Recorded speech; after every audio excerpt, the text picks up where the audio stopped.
கர்த்தர் உங்களை ஆசீர்வதிப்பார். இன்றைக்கு ஆண்டவர் என்னை கொண்டு உங்களோட ஒரு வசனம் பேசுகிறார். வாசிக்கிறேன் கேளுங்க. 2 நாளாகமம் 20:15.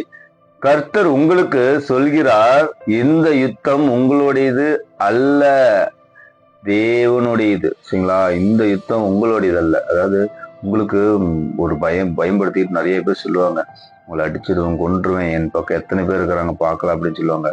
ஆனா உங்களோட கருத்து யாரு? தேவன். உலகத்தை ஜெபித்தவர் உங்களோடு இருக்கிறார். சரிங்களா? அவங்க எத்தனை பேர் வேணாலும் வரட்டும், எவ்வளவு பிரச்சனைகள் பண்ணட்டும், உங்களுக்குள்ள பிசாசு கூட சொல்லுவாங்க கனவுல, உன்னை அவளுக்கு உண்மை, உன்னை கொல்ல போறேன், உனக்கு மரணம் வரப்போகுதுன்னு சொல்லி உங்களை பயன்படுத்தலாம். இல்ல கோர்ட்டு கேஸ் இந்த மாதிரி எத்தனையோ இதெல்லாம் உங்களுக்குள்ள இருக்கலாம்.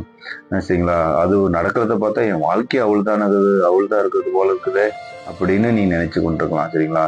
இந்த யுத்தம், சரிங்களா, இந்த யுத்தம் உங்களுடையது, தேவனுடையது. சரிங்களா? அவர் பொறுப்பு எடுத்துட்டாருன்னு வச்சுக்கோங்க.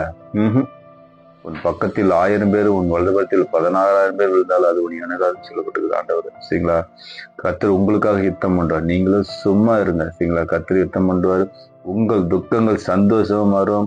நீங்க யார் நினைச்சும் பயப்படாதீங்க. உலகத்தில் இருக்கிறவர், நம்மில் இருக்கிறவர் பெரியவர். சரிங்களா? அவர் தான் உலகத்தை ஜெயிச்சவர். நீங்க சோர்ந்து போகாதீங்க. சரிங்களா? உங்கள் துக்கம் சந்தோஷமா மாறும். கர்த்தர் உங்களை ஆசீர்வதிப்பார். நீங்க சோர்ந்து போகாதீங்க. கர்த்தருக்கு சோதரம். God bless you.